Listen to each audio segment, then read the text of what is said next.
After more than 47 years with the company, Bob Iger is giving back the keys to the castle. This is the last time I am walking through this park with a title. I love this company. I've loved what I've done. We sat down to talk about his extraordinary tenure and what the future holds for Disney. You know, I want to talk a lot about, obviously, the last 47 years, but I'd love to also just start off on the future. It's hard not to when we're looking at the Millennium Falcon. Of course. So let's do that. You know, as you leave Disney and you think about how it's positioned, what are your thoughts about the challenges and what it is ready for, and what perhaps, you know, still will represent significant challenges for this company with you no longer, obviously, as its executive chairman, let alone its CEO? I fundamentally believe Disney is extremely well positioned in that it has become such a successful, effective storytelling engine. And I think in today's world, given what technology enables in terms of telling stories, basically using technology to make them even more compelling, more interesting, but also telling them to more people, I think being more capable of telling more stories at a high level of quality is a great way to position the company. That said, I've never seen a world that has changed or is changing as rapidly as the one that we live in today. And I think, as I learned over the time that I was CEO and chairman, and as Bob Chapek I think is already learning, is that the marketplace is so dynamic and changing so much that there's no such thing as being completely well positioned, because conditions are changing regularly, right before our eyes and profoundly.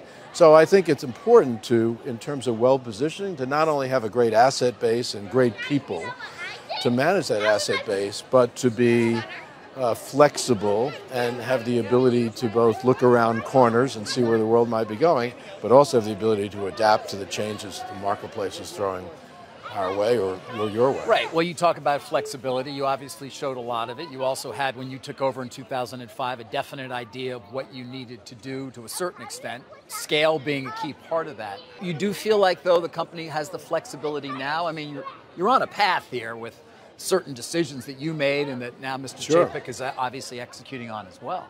Well, look, in 2005, what I saw was a world that was going to change dramatically because of technology. And when I thought about how that could impact our company, what was very, very clear to me is that technology would provide us the opportunity to tell more stories to more people. We had to then develop the capability to do so, and also own the IP to tell stories from or of. So that begat the purchases of Pixar, Marvel, and Lucas, and ultimately 20th Century Fox. Not just the assets, but the people that came with them. In reality, that scenario of a world in which technology is enabling more storytelling exists today, probably even more so. And with that comes even more competition. I think the company's well positioned, and I think the fact that we transformed the company by creating digital direct-to-consumer platforms, which we did not have before, also provides a great opportunity. But I think, as Bob knows, and he's already, I think, demonstrated this, is that he's got to move with the times, so to speak, and not be complacent, not rest on laurels, or maintain a pat hand. I think the one thing that is very, very clear is that anyone that stands in the way of innovation or adapting to change is going to create problems. Any company, any person, it's just really that important. Yeah. Well, when I think back, though, obviously having covered all of this for so many years as well, Disney is one of the few companies left that actually is not subscale, it would seem. I mean, back in 2005, the company you described that you'd taken over from Eisner, it's very different now, clearly. And you seem to have that first mover advantage and gulped up a lot of assets that I'm sure many of the competitors now wish they had actually moved on. Doesn't mean that there weren't plenty of opportunities that perhaps you passed on, but is everybody else sort of subscale when you look at the world as it was 16, 17 years ago? You know, I've never really spent much time thinking about how our competitors are positioned in that regard. I've spent most of the time thinking about how we're positioned. So I don't know that others are scaled right or subscaled necessarily. I just think we're well scaled. Look, we're sitting here in Galaxy's Edge, based on obviously Star Wars mythology.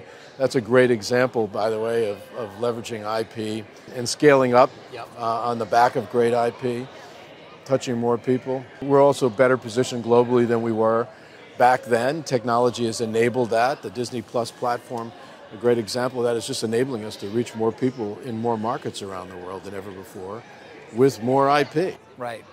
It's funny, though, when you talked about direct-to-consumer, and I followed you on this journey. I can remember the August of 2015, the big ESPN conference call where for the first time you sort of said, hey, things are changing. We're doing it. Mm-hmm. And we're doing it. And then in 17, when you started to roll out the idea of Disney Plus, and I think it was, and ESPN Plus, and then obviously the Fox deal, and when you actually introduced the service, and the great success that it's had. But there's always those who say, they don't know. You know, is it too deep but not broad enough?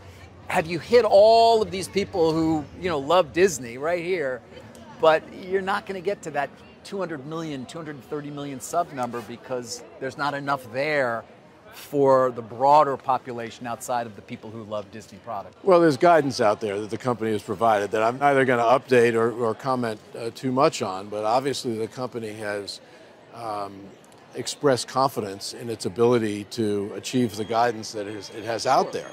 And I obviously supported that, because that guidance was put out there by Bob when he was CEO and I was chairman.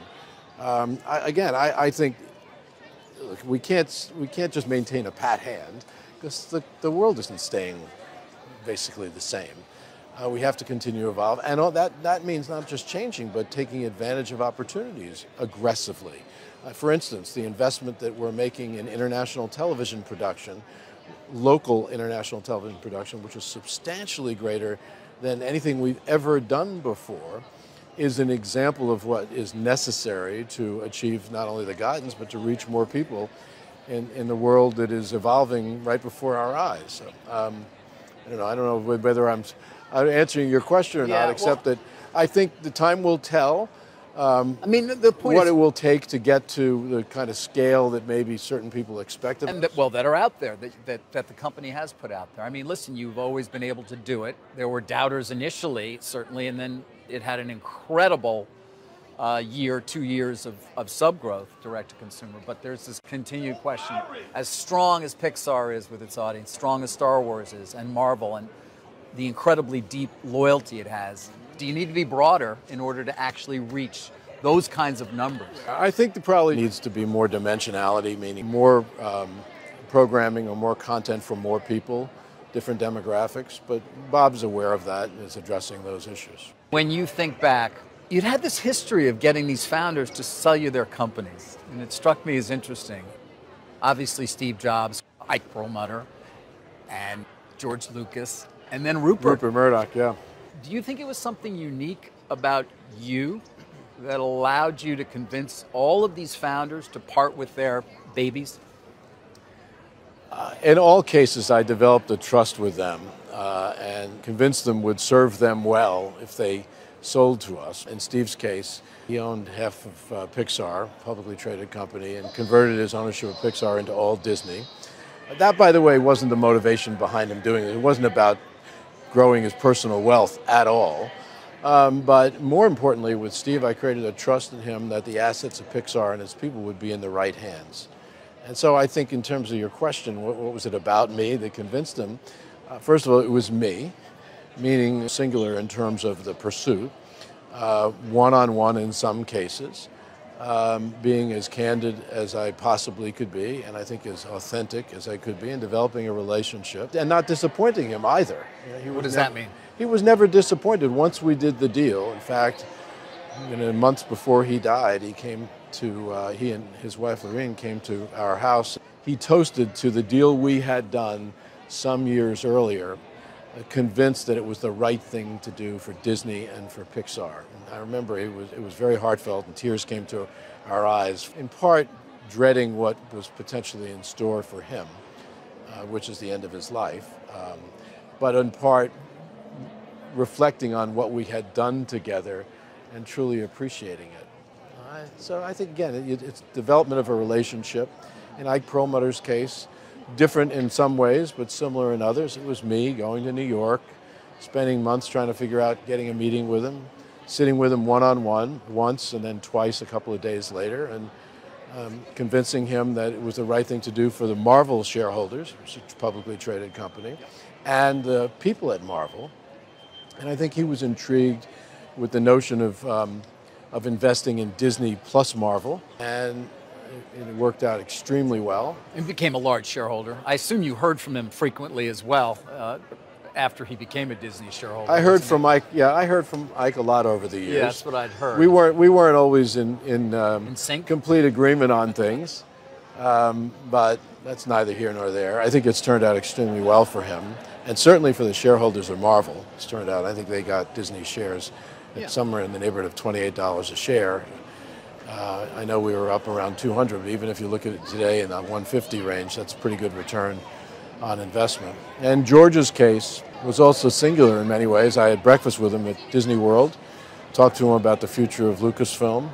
He was close with Steve Jobs, and don't forget, Pixar was owned at one point by George. Steve bought it from George, and George was impressed with how we had managed Pixar and assimilated Pixar into the company. He was very, very concerned about Lucasfilm, in many respects his baby, his legacy. And there was a trust there too that I think we demonstrated that we could be trusting in terms of how we had already managed the Marvel assets and the Pixar assets. And I think he was looking to some extent for either long-term wealth preservation or long-term wealth creation.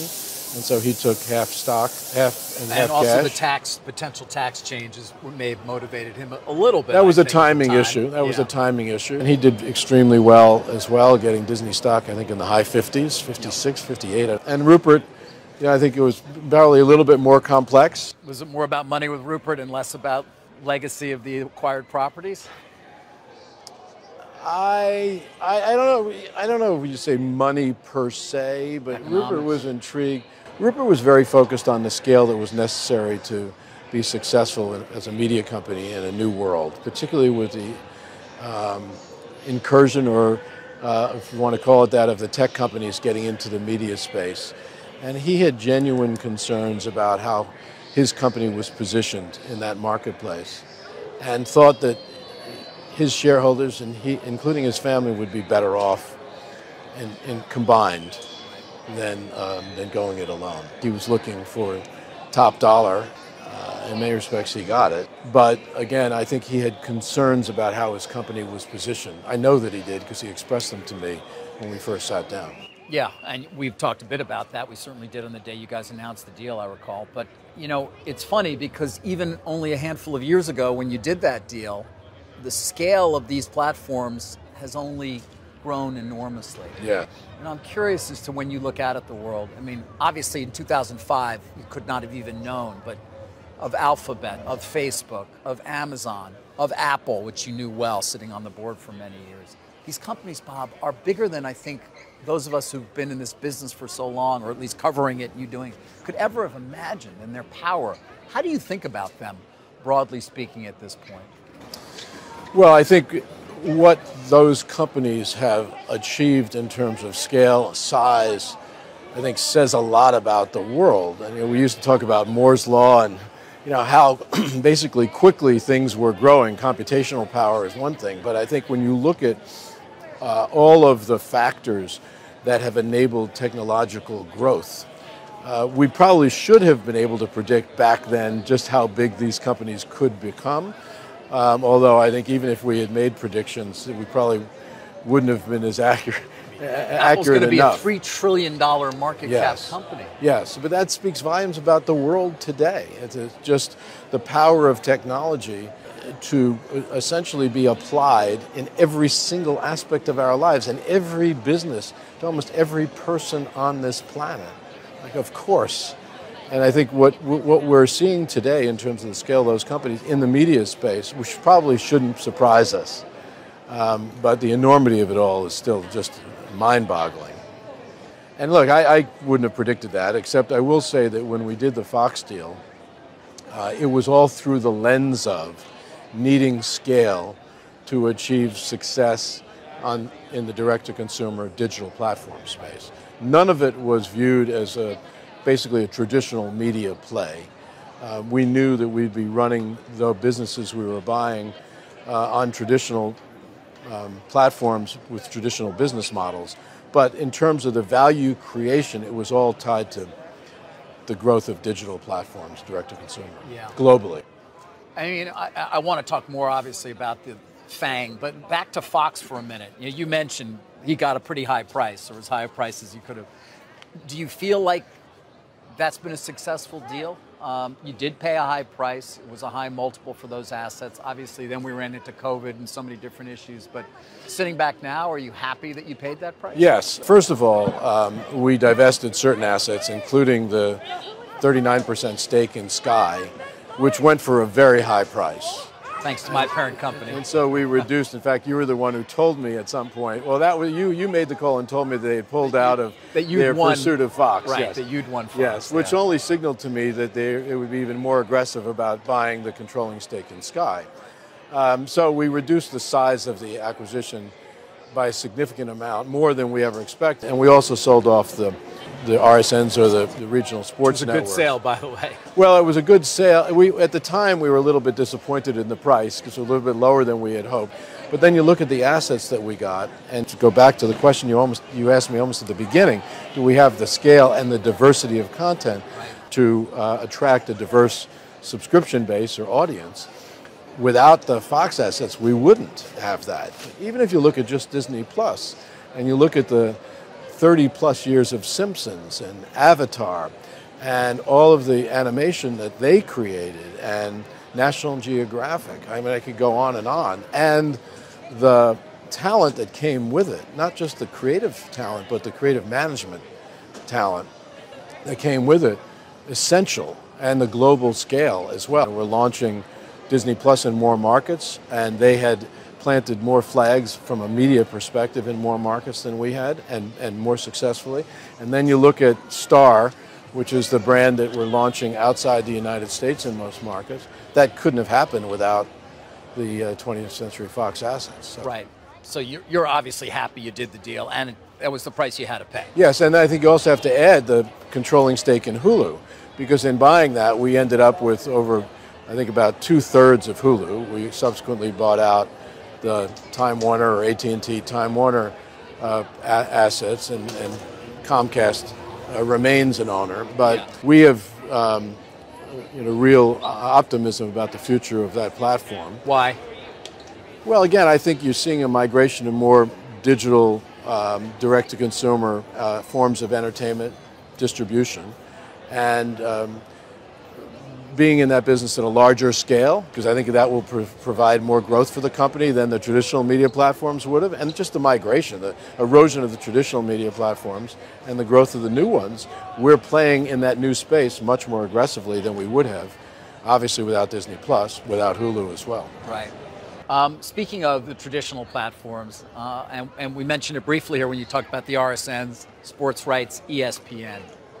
How do you view that business now and its future, given the continued expansion somehow of the price of sports rights, at least for a handful of sports, and the continued erosion of that linear audience that's willing to pay? I mean, as is the case in many respects with what we did with Disney Plus, you have to follow the technology and the audience that is using that technology.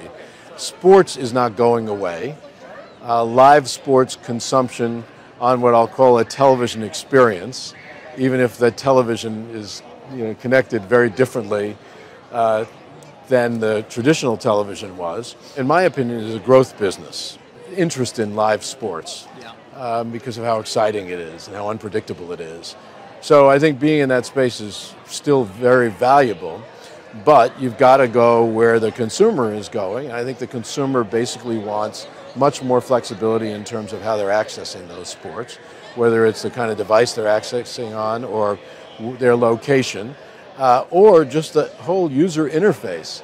We're raising a generation of people, my sons, your kids, who are much more used to the user interface and the navigation and the choice. And I said this a long time ago. If among the things that I've seen in terms of changing the industry over my tenure in the business is a huge shift of authority from the distributor and the creator to the consumer. At first I saw it with the power of the remote control device.